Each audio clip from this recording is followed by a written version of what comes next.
लाहौर के इलाके हरबंसपुरा में घर में सिलेंडर धमाका, 2 अफराद जान बहक। धमाके से इमारत गिर गई। रेस्क्यू टीमों ने 5 अफराद को मलबे से निकालकर हॉस्पिटल मुंतकिल कर दिया है।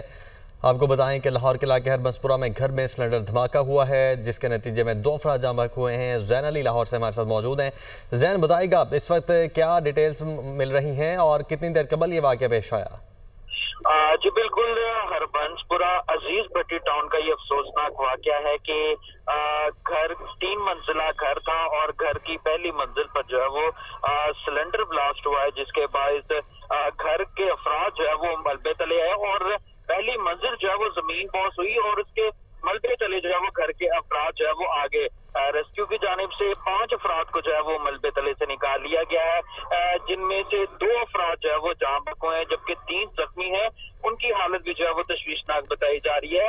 रेस्क्यू की जानिब से उनको भी जरूरी इमदादी कार्रवाई के बाद अस्पताल मुंतकिल कर दिया, जबकि मजीद अफराद जो है वो मलबे तले होने का इंकशाफ है। इस वक्त रेस्क्यू का ऑपरेशन जो है वो जारी है। जी ठीक है जैन, बहुत शुक्रिया आपका।